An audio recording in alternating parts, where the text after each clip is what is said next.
일단 좀 말씀을 드리면은 에이전트 말씀을 드렸고, 예. 에이전트는 지난번에 말씀드렸듯이 제작은 할 수가 없고 이렇게 패키징 해가지고 사실 패키징 피나 이런 걸 받았었는데 이제는 그것도 없어졌고 지금은 이제 순수하게 클라이언트 이제 작가 같은 경우에는 이제 순수하게 좋은 그 작품이 잘 팔릴 수 있도록 모든 지원을 아끼지 않고 그리고 또 사실은 그들이 이제 패키징 피를 받았던 이유 중에 하나는 시즌을 오더할 때 방송국이 거기에 이제 또 많은 역할을 해주기도 해요. 그게 이제 알게 모르게 하게 되는 거죠. 네.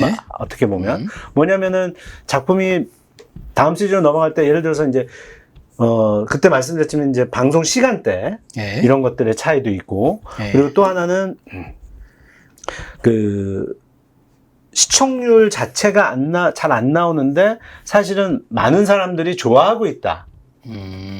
라는 것들을 증명할 것들을 사실은 준비해가지고 방송국에 보내주기도 해요. 뭐냐면 이제 트위터나 그 페이스북이나 아니면은 인스타그램 상에서 이 작품이 얘기가 이렇게 많이 되고 있다. 라는 그런 자료들을 직접 보내줘가지고 설득을 하기도 하고 또 이런 경우도 있었어요. 어떤 작품이 있었는데 네. 그 작품은 이제 캔슬이 됐어요, 이미. 캔슬이 됐는데 이 작품을 꼭 성공을 시키고 싶은 거예요. 작품도 잘 나왔다라고 생각을 했고, 네. 그 에이전시에서도. 네. 그리고 패키징을 한 에이전시가. 네. 그래서 그 작가, 감독을 붙여서 이거 그대로 이 작품 하나 개발해가지고 그러면 해보자. 그래서 급하게 이제 피칭 준비를 한 거죠. 그래서 그 피칭을 준비했는데 이게 딴 방송국들에서 다 사겠다고 한 거예요. 그리고 이 지금 그 캔슬한 회사, 그러니까 캔슬한 방송국도 이거를 하고 싶다는 거죠. 이 둘이 패키징한 그 작가 감독의 작품을 하고 싶다라는 거죠. 배우도 있었죠. 그러니까 이 패키징 너무 좋다. 이 작품 너무 좋다. 우리 하겠다. 하고 싶다. 라서 조건을 건 게 그럼 이 작품 다음 시즌 줘. 그래서 실제적으로 그 작품이 시즌2를 하게 됐고, 그리고 그분들이 했던 작품도 이제 그쪽에서 픽업을 해서 작품이 만들어진 케이스가 있었어요. 그러니까 알게 모르게 이제 자기네들 패키징을 했기 때문에 그 3%를 많이 받기 위해서는 방송권료를 많이 받으려면 시즌이 계속 올라가야 되는 거잖아요. 그러니까 똑같이 사실은 일을 하는 거죠. 이제 물리적으로 프로덕션에 가서 뭘 하고, 뭐 배우들하고 뭘 하고, 작가를 뭘 하고, 이런 건 전혀 없지만, 네. 이제 비즈니스적인 부분에 있어서는 이제 에이전트가 그런 일을 했기 때문에 그런 일을 하고 있고 그래서 이제 그쪽에서는 정당하다라고 생각을 했기 때문에 사실 1년 반 넘게 이제 그 작가협회하고 협상했었을 때 이제 서로 계속 그게 깨졌던 거죠. 거의 1년 반, 2년 동안. 그래서 이제 그 에이전트하고 차이가 매니저는 제작을 할 수 있다라고 말씀을 드렸고 네. 그리고 클라이언트가 막 1000명 막 이렇지가 않고 한 뭐 40명, 50명, 100명, 몇백 명 정도 선에 서에 클라이언트만 데리고 있기 때문에 네. 만약에 클라이언트가 그렇게 일을 하게 되면 지금 에이전트가 얘기했던 릴레이션십보다 좀 더 개별적인 관계가 되는 거죠. 직접 만나고 에이전트는 거의 만나지는 않아요. 전화통화만 해요. 저도 WM이랑 지금 같이 일한 지 2014년부터 같이 일했으니까 거의 7년이잖아요. 그쵸. 그쵸? 네. 7년인데 7, 8년. 제가 네. 직접 만난 거는 네. 10손가락 아니에요.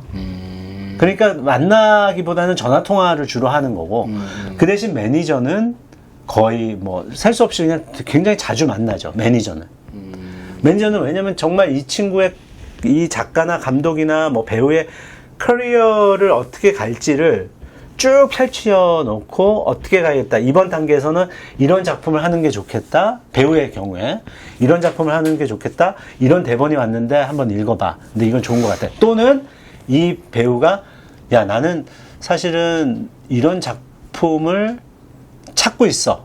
나는 이런 작품도 제작도 하고 싶어. 라고 하는 경우도 있어요. 그러면 요게 이제 매니저가 들어오는 거죠. 매니저가 예. 패키징을 하는 잠깐만. 거죠. 근데 그게 제가 좀 헷갈려서 그러는데 그게 혹시 에이전트가 했던 일 아닌가요? 어떤 일이죠? 그러니까 그 대본을 작품에 보는 대한 뭐 너한테 어울릴 것 같아. 네네네. 뭐 이런 거. 그러니까 일이 아, 겹쳐져 약간 있어요. 겹쳐져 있구나. 겹쳐져 아. 있는데 더 중요한 거는 이 친구의 롱텀 커리어를 더 본다라는 거죠. 개변적으로 보는 거죠.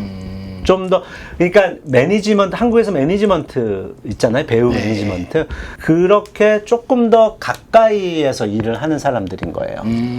그러니까 얘가 이렇게 겹치는 부분이 있긴 있지만 있긴 있지만 예.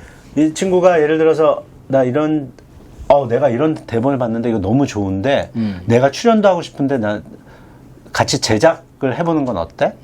하면 이 매니지먼트 회사에서 제작을 하고 싶다면 제작을 직접 참여를 하는 거예요. 그죠. 그리고 매니지먼트 작가 같은 회사는 경우는 제작을 할 수 제작할 수 있으니까. 그래서 영화나 이제 드라마 같은 경우에 매니지먼트 회사가 제작사로 끼어 있는 경우들도 꽤 있습니다. 네, 많이 있어요. 그리고 클라이언트가 이제 더 적기 때문에 이제 좀 더 깊이 들어갈 수 있는 거죠. 그래서 창작자의 입장에서 생각해주고 대본 이런 부분에서 좀 고치는 게 어때라고 이제 직접적으로 얘기도 해주고 이러면은 더 잘 될 것 같아. 라고 해서 이제 커리어를 만들어주는 일들을 하는 거죠. 좀 더 개인적으로 작품의 완성도나 그런 어쨌든 피칭이나 이런 것들의 완성도를 높여주는 일을 하는 거예요. 그러면 그 미국은 그 에이전시 시장이 굉장히 큰 거의 산업이라고 불리울 정도로 되게 활성화되어 있고 큰데 네. 매니지먼트 시장도 마찬가지인가요? 매니지먼트 시장도 큰 편이죠. 근데 CA나 WM이나 ICM이나 이런 데처럼 이런 대형 매니지먼트는 있을 수가 없죠. 그러면 에이전트가 돼버리는 거죠. 몇천 명을 이렇게 클라이언트를 데리고 있는 거면 이제 대형으로 가는 거잖아요. 근데 극소수로 해서 하는 게 매니지먼트니까 그러면은 10분의 1 정도밖에는 안 되는 거죠. 그러면은 그 사이즈도. 작가도 배우도 네. 감독도 다 매니지먼트사 머스트는 아니에요. 있는 사람도 있고 없는 사람도 있어요. 매니지먼트 그냥 네. 에이전트로 바로 가는 네. 사람도 있고 그냥 에이전트만 있는 사람들도 있고요. 매니저만 있는 친구들도 있고요. 두 개를 같이 있는 사람도 있고요. 변호사도 중요하거든요. 엔터테인먼트 변호사가 이 엔터테인먼트 산업으로 들어오시려면 미국에서 있어야지 자기가 하는 프로젝트나 이런 것들이 파이가 더 커질 수 있어요. 떼어주는 거는 많을지 몰라도. 왜냐면 제가 이제 저의 경험을 이제 들어서 변호사 쪽을 또 좀 말씀을 드리면 이제 변호사를 자연스럽게 얘기하게 되는데 엔터테인먼트 변호사 얘기를 하게 되는데 수임료라는 게 있잖아요. 한국에서 기본적으로 그리고 변호사라는 직업군의 사람을 쓰는 경우가 한국에서는 없잖아요, 거의 개인이. 송사가 벌어졌을 때 외에는 그렇죠. 없죠. 근데 개인이 뭐 그런 거를 평생에 이렇게 데리고 있는 경우는 거의 없죠. 그렇죠. 저도 일적으로 말고 개인적으로는 한 번도 없죠. 그렇죠. 일적인 외에는. 그렇죠. 일적으로는 한 몇 번 있었어요. 네. 그런데 이제 미국에서는 엔터테인먼트 변호사가 지금 매니저와 에이전시가 하는 일을 해주는 변호사들도 있어요. 왜냐면 그들도 마찬가지로 클라이언트들이 있잖아요. 네. 고객들이. 감독 고객이 있고 작가 고객이 있고 이렇게 있다 보니까 이 친구들이 작품들을 소개해주기도 해요. 제가 2008년도에 시티헌터를 가지고 왔었을 때 저희들을 대변해주는 변호사가 작가를 소개시켜주기도 했었어요. 그 대신 변호사의 피는 그러니까 수임료 베이스로 하게 되면 사실은 이분이 몇 시간을 일해서 어떻게 해서 했는지를 사실은 저희들이 따지기가 쉽지 않잖아요. 그쵸. 개인이. 따지기 쉽지 않죠. 그렇기 때문에 이쪽 엔터 변호사들을 고용하기도 쉽지도 않고 왜냐하면 엔터 변호사는 기본적으로 5%를 받아갑니다. 그로스에서 5%를 해요. 어마어마하네요. 그래서 저희가 지금 작품을 하는 구탁들을 하면은 돈이 이제 WME로 오죠. 그럼 거기에 10%는 이제 에이전시가 가져가고요. 5%를 이쪽에서 변호사한테 보내주고 나머지를 저희한테 보내주는 거예요. 그러다 보니까 5%를 받기 시작하면은 돈이 어느 정도 될 수는 있지만 변호사가 실제적으로 일을 해주는데 왜냐하면 계약서나 이런 것들은 처음 시작할 때부터 계약서는 움직이잖아요. 제가 뭐 옵션 계약을 하더라도 뭐 프로듀서 계약을 하더라도 계약 자체는 처음에 이루어져야 되는 거기 때문에 계약서를 봐주고 이제 문제가 없는지 그리고 내고도 해줘야 되고 가격에 대해서 물론 그 에이전트가 해주지만 거기서 또 범법을 좀 더 할 수 있는 부분이 있으면 또 변호사가 그런 것도 해준단 말이죠. 그런데 변호사가 그렇게 일을 해줬는데 만약에 작품이 지금 드라마 그 공중파 과정들을 보셨잖아요. 이거에서 안 될 가능성이 더 99배나 그렇죠. 높죠. 예. 그러면 안 되면은 사실은 얘가 일하고 수입료를 못 받는 거예요. 빵이에요. 그로스의 5%가 아니라 빵 프로가 되니까. 그러니까. 그러니까 그렇기 때문에 사실은 이들이 고객 선택하는 것도 아무나 하진 않는 거예요. 확률이 높은 사람들이 예, 위주로 하겠구나. 맞아요. 예. 그래서 그들이 우리 지금 변호사가 우리를 선택했던 이유는 이 한국 포맷에 대한 그때 당시에 이제 저희들이 포맷을 했으니까 그거에 대해서 가능성이 있다고 봤던 거예요. 이런 비즈니스가. 예. 그렇기 때문에 이제 했던 거고 지금 그래서 사실은 잘 가고 있잖아요. 작품들이. 그리고 또 다른 작품들이 또 계약이 계속 되고 있고 이러니까 사실은 이제 이 변호사는 이제 좋아하게 되는 거죠. 한국에서는 변호사 수임료 같은 경우에는 그 착수금 그다음에 성공보수 그렇죠. 이런 식으로 구분이 돼 있는데 그렇게도 되어 있고 사실은 어느 정도 돈을 주고 시간으로 해서 이제 몇 개월이 지나면 그 돈을 다 쓰면 또 돈을 더 주고 이런 식으로 하죠. 또 네. 예를 들어서 뭐 몇만 프로는 별도고. 지금 네. 엔터테인먼트 변호사 말씀하는 뭐 5%밖에 없죠. 다른 게 뭐가 있나요? 그 선수금 뭐 이런 거 없는 거예요? 착수금 이런 거 없는 거예요? 전혀 없죠. 그냥 5%만 가져요. 그럼 무조건 변호사 해야겠네요? 그래서 이것을 하면서 제가 한국 드라마를 하고 나서 여기 와서 프로듀서로 일하면서 가장 장점 중에 하나는 제가 텔레비전 프로듀서를 했었을 때 온셋에서 일을 하고 어쨌든 예산도 짜고 계약도 하고 이 모든 것들을 제가 제 개인적인 협상도 제가 하고 이 모든 걸 다 혼자 해야 되잖아요. 지금도 한국은 어쨌든 프로듀서들이 다 계약서 봐야 되거든요. 근데 이게 사실은 계약서라는 거는 프로듀서의 덕목이 아니에요. 그걸 자꾸 사람들한테 이렇게 막 머릿속에 심어 놓는데 한국의 시장에서도 뭔가 프로듀서 하면은 계약서를 잘 봐야 되는 것처럼 이 계약서를 잘 써야 되는 것처럼 이해를 시키는 경향이 있어요. 배우들하고 계약할 때 그리고 스태프들하고 계약할 때 그래서 계약서를 보는 일이 프로듀서의 이 일이 아니거든요. 되게 그런 것 같아요. 완벽주의로 가려는 것 같아요. 왜 그러냐면은 무슨 조항에서 그렇죠. 어디까지다라는 되게 극히 작은 부분을 딱 어겼을 때 그거 가지고 너 그거 안 봐가지고 네가 잘못한 거야 이렇게 돼버리니까 이제 그런 것까지 좀 안 당하려고 되게 완벽주의로 가다 보니까 계약서 조항 하나하나까지도 다 이해하려고 들고 이렇게 되는 것 같아요. 그렇죠. 그건 쓸데없는 시간이죠. 그거 변호사가 일부러 돈을 받고 그렇게 공부 열심히 해가지고 변호사를 하는 이유가 그런 거를 봐주기 위해서 하는 거잖아요. 물론 그들이 놓치는 부분도 있겠지만 그들이 하는 직업이에요. 근데 그 직업을 그 프로듀서의 입장에서는 이제 그 직업을 대신 해야 됐던 거죠.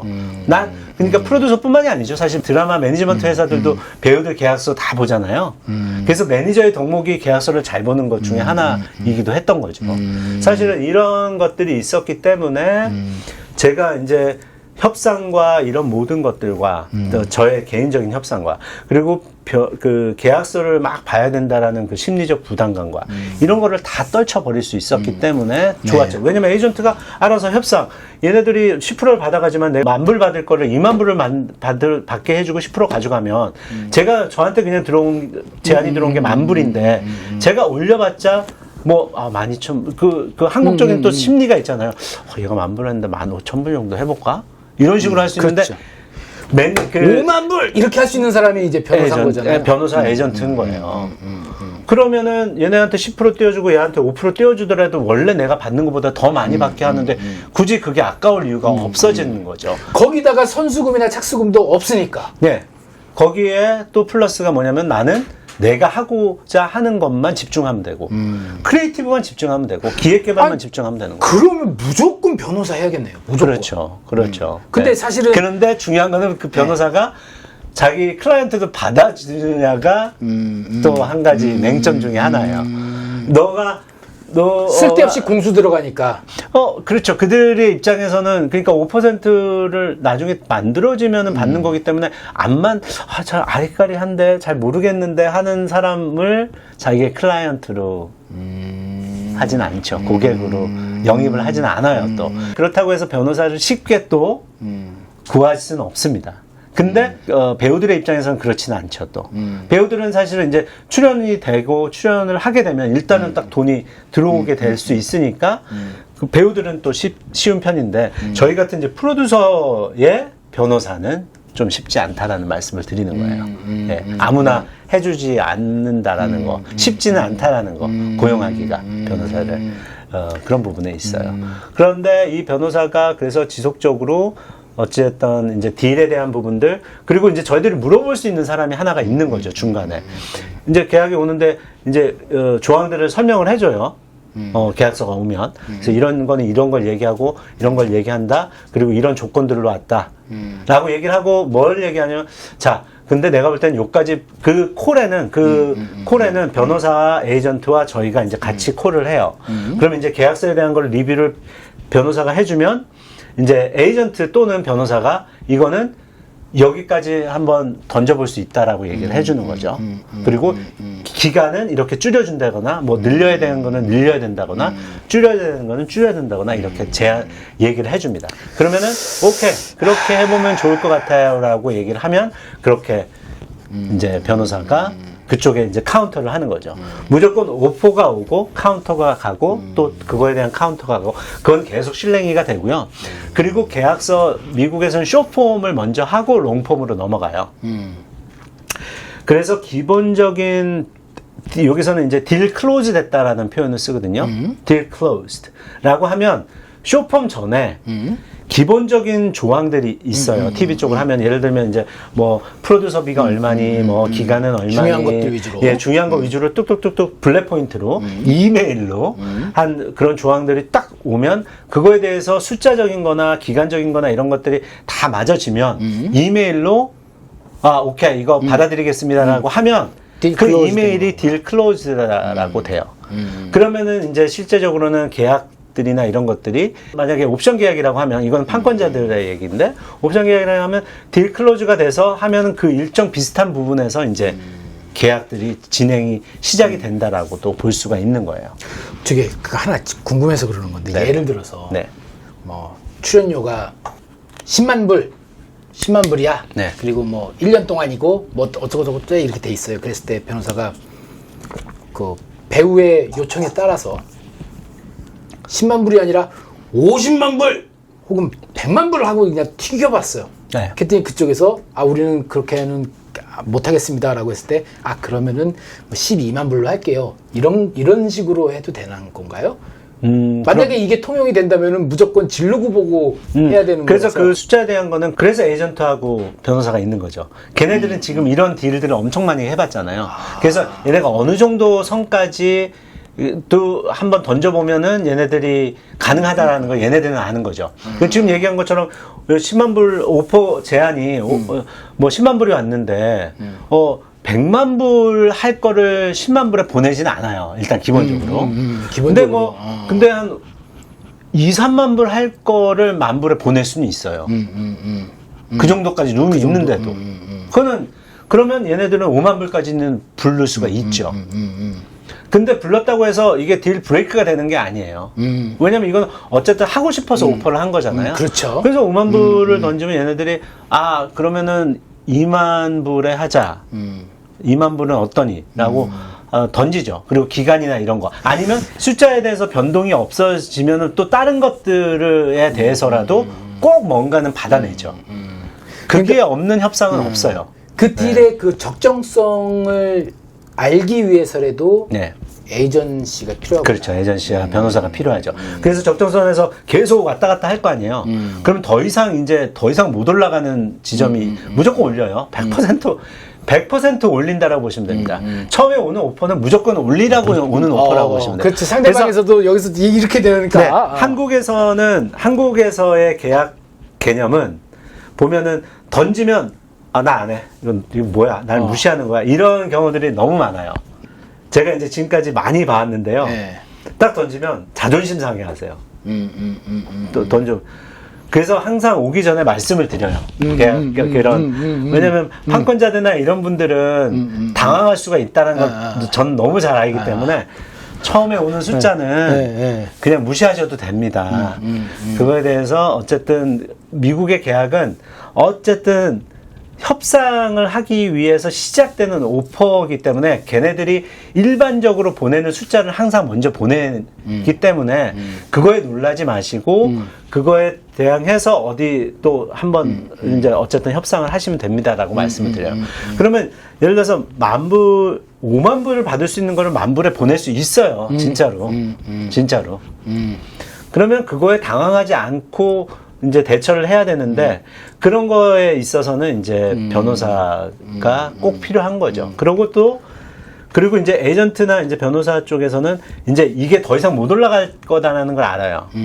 그러면은 이 정도 선에서 는 이제 그만해야 될 것 같다. 숫자적인 거는. 그러면 다른 조건들이 있을 수 있잖아요. 그렇죠. 그러니까 그렇죠. 기간이 뭐 18개월인데 그러면 기간을 더 줄일 수도 있는 그렇죠. 거고. 그러면 어떻게 보면 결과적으로는 숫자를 올리는 거나 비슷하게 나올 수도 있는 거니까. 그렇죠. 그거를 조정을 또 해줘 보는 뭐를 거죠. 제공해 줄 수도 네. 있는 거고 뭐 이런 식으로 다양하게 할 수 있는 옵션이 있으니까. 그리고 딜 브레이크 포인트도 얘네들이 알아요. 그렇기 때문에 이거를 더 이상 하면 딜 브레이크다. 그거는 양쪽이 다 마찬가지인 거죠. 서로 원하지 않는 결론이니까. 네, 판권자 입장에서도 나는 솔직히 이 정도 안 받으면 할 수 없어. 라는 딜 브레이크 포인트가 있으면 그거를 정확하게 변호사하고 그 에이전트한테는 알려줘야 돼요. 조건에 대한 부분에 있어서. 딜 브레이크 포인트라는 거는. 그래서 그러면 얘네들이 그거를 알고 그 안에서 협상을 하는 거고, 딜 브레이크 포인트가 없는 것처럼 얘기를 했다가 나중에 와서 막 협상을 했는데 갑자기 원래 나는 이제 숫자적인 걸로 따져서 뭐 나는 3만 불 아니면 안 해. 라는 게 정확하게 명확하게 있는데 얘네들이 10,000불을 줬다. 10,000불 오퍼를 왔다.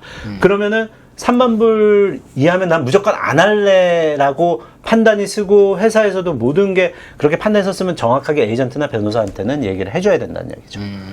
그러면은 그 포인트를 그냥 던질 수가 있으니까. 이거 아니면 브레이크 포인트다. 라고 하면 반대로 얘네가 숫자는 맞춰주되 다른 조건적인 부분들을 던질 수가 있는 거죠. 그럼 기간을 좀 더 길게 해줘. 아니면 뭐 다른 조건들을 또 유연하게 움직일 수가 있으니까 하고 싶다는 마음이 있으면 딜 브레이크 포인트도 마찬가지로 변호사나 에이전트한테 얘기를 해서 그게 망가지지 않도록 해주는 게 또 중요하다라는 거 말씀드리고 싶어요. 그래서 에이전트, 변호사, 매니저 이것을 다 있는 사람도 있고 매니저만 있는 경우, 에이전트만 있는 경우, 그리고 변호사만 있는 경우도 있다라는 말씀. 그리고 이 세 개를 다 없이 하는 분들도 있는데 그거는 거의 없고요. 세 개 중에 하나는 꼭 있습니다. 네. 근데 하나만 있어야 되면은 배우들 같은 경우나 이제 프로듀서나 이제 작가들의 경우는 매니저부터 변호사만 있는 경우도 있어요. 그러니까 법률적인 건 어쨌든 협상을 해주니까 대략적으로 어쨌든 크리에이티브적인 거는 그냥 자기가 알아서 하는 사람이면 그렇게 있는 경우도 있습니다. 그치, 내 커리어는 내가 더 잘 알아 하시는 분들은 뭐 그럴 수도 배우들도 있고. 마찬가지예요. 배우들도 변호사만 있는 경우들도 많아요. 에이전트하고 매니저를 아예 안 두는 경우도 있습니다. 그러면 금액적인 면으로 봤을 때 에이전시는 10%니까 일이 되고 나서 변호사 같은 경우에도 5%, 일이 되고 나서 5%. 매니저도 마찬가지입니다. 초기 비용, 매니저도 몇 프로죠? 매니저도 퍼센티지가 다 달라요. 그래서 5% 주는 사람도 있고 10% 주는 사람도 있어요. 그거는 이제 그 일이 되고 협상하기 나서. 그렇죠. 그것도 일이 되고 나서죠. 그러면 매니지먼트 회사 찾는 것도 쉽진 않겠네요. 그럼요. 매니저도 아무나 매니저 해주진 않죠. 네, 맞습니다. 다 어떻게 보면 클라이언트가 많은 에이전시도 마찬가지고 매니저도 마찬가지고 변호사도 마찬가지고 다 미국에서는 그렇게 쉽게 고용할 수 있는 건 아니에요. 네. 그래서 왜냐면은 자기가 비용 들여서 일하는 건 있는데 빵이 될 수 있는 경우들이 다 있기 때문에 경우의 수들이 있기 때문에 어떻게 보면 가능성이 낮은 거는 어떻게 보면 프로듀서나 제작자이죠. 그죠? 왜냐면 안 될 수 있는 경우들이 많잖아요. 근데 배우는 일단은 오디션을 보고 됐다라고 하면은 변호사나 매니저를 찾는 경우들이 있어요. 왜냐면 그러면 이제 이 사람은 가는 거니까 변호사는 일단은 돈이 오퍼를 나오니까. 받는다라는 걸 알잖아요. 그러니까 되는 경우도 있고 매니저도 마찬가지로 이 사람이 이 작품을 하면서 매니저를 같이 하는 경우도 있고 소개하면서 그러니까 이런 경우들이에요. 에이전시나 매니저의 경우는 작품을 소개해서 오디션 자리에 소개하면서 자연스럽게 되는 경우들이 많은 거예요. 배우들은. 네. 그러면은 일단은 이 3대 플레이어가 없는 상황 그쪽에서 보지도 않는 상품으로 보지 않는 수준에 있는 뭐 감독이나 배우다, 제작자다라고 했을 때 프로듀서라 했을 때 어떻게 해야 되나요? 뭐 파티 같은 데서 이렇게 해야 되는 건가요? 아니면 뭐 어떻게 해야 되나요? 그마저도 이쪽에서 상품으로 바라보고 있지 않는 조건이라면 그때까지 그냥 꾸준히 해야 되나요? 뭐 지금 제작자 말씀. 예, 제작자나 세부로 다, 포맷이나 예, 이런 배우들이나 예. 좀 전부 다 사실은 계속 관계를 가져오는 게 중요해요. 무조건 누구를 찾아서 일단은 마음에 드는 곳이 있으면 일단은 다 두들겨 보시는 게 왜냐면 연락처나 이런 것들은 기본적으로 나와 있고 주위에 분들 중에 에이전트랑 관련돼 있거나 에이전트를 아시는 분들도 있어요. 그러면 그냥 자연스럽게 연락처나 그리고 뭐 인터넷에 다 나와 있어서 그리고 IMDb 들어가시면은 개별 이메일들이 있는 분들도 되게 많아요. 그러면 일단 다 두들겨 보는 거죠. 시간이 왜냐면 저와 WME가 공식적으로 같이 일한 거는 제가 그 에이전트를 만난 거는 한국에서 2007년도에 만났어요. 그러면은 실제적으로 일을 같이 하게 되면 8년 그렇죠. 후인 거예요. 그렇죠. 8년 동안은 그 친구랑 계속 연락하고 지냈고, 계속 뭐가 있으면 계속 보냈고, 계속 관계를 맺어왔던 거죠. 근데 시기적으로 봤을 때, 얘를 레프리젠팅 할 정도의 레벨이 된 것 같다라고 얘가 느꼈기 때문에, 너를 클라이언트로 모시고 싶어라고 얘기가 나온 거거든요. 시간이 필요하구나. 시간이 필요해요. 네, 관계를 맺어오는 게 이름하여 완전 초 울트라 대박의 전 세계 뭐 터진 작품의 어떤 감독님이나 작가님이나 배우지 않은 이상은.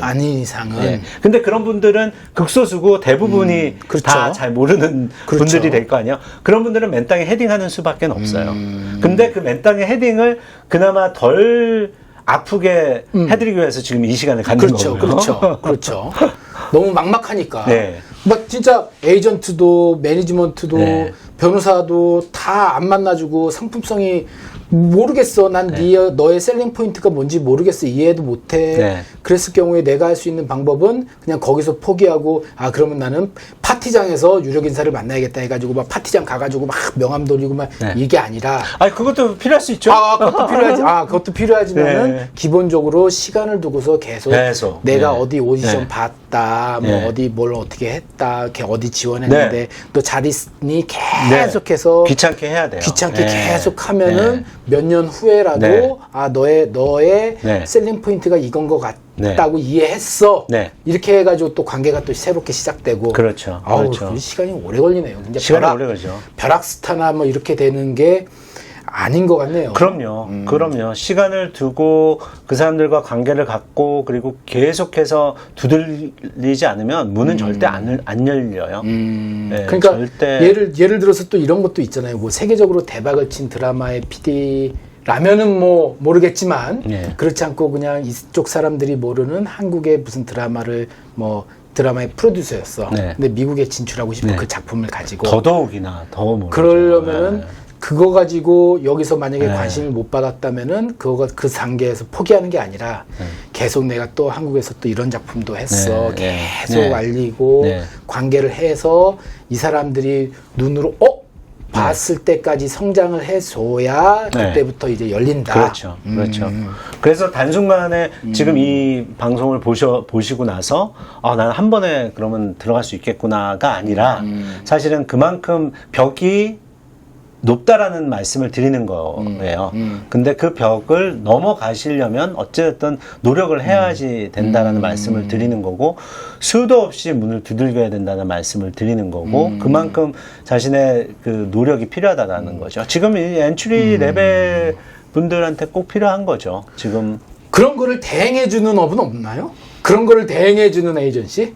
그거를 대행해주는 에이전시는 없죠. 네, 대행해주는 에이전시는 없고, 그렇게 하는 방법은 그렇기 때문에 경험을 가진 제작사에 먼저 가지고 가게 되는 거잖아요, 작품을. 그런데 그 작품을 가져가는 것도 그냥 덜렁, 이거니까 보여줘. 이게 아니라는 거죠. 그래서 그런 부분들에 대해서 어떻게 하면 좀 더 접근성을 조금이나마 용이하게 할 수 있는지는 또 다음 시간에 말씀을 드리도록 하겠습니다. 네, 알겠습니다. 그래서 제가 생각했을 때 또 이런 거예요. 그 셀링 포인트를 만들어내야 된다고도 생각을 해요. 그러니까 예를 들어서 뭐 한국에서 뭐 시청률이 뭐 바닥을 찍었고 어쩌고저쩌고 막 그렇긴 하지만은 이거를 뭐 어떻게 뭐 가공해가지고 뭐 유튜브에 올렸는데 조회수가 뭐 이렇게만큼이나 나왔고 뭐 어디에서 뭐 회자가 이만큼 됐다라는 데이터를 또 갖고 가가지고 붙이고 이렇게 해가지고 포인트를 계속해서 이해하게끔 하는 그런 노력도 필요하고 네. 시간을 들여야 되고. 네, 그렇죠.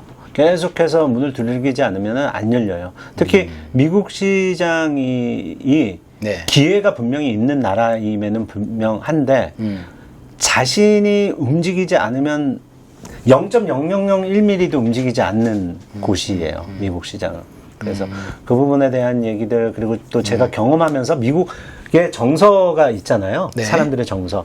어떤 정서를 이해하는 게 필요한지를 또 말씀을 자세하게 드리도록 하겠습니다. 네, 알겠습니다. 네, 오늘 이대로가 아니라, 오늘 마치겠습니다. 네, 네, 고맙습니다. 감사합니다. 예.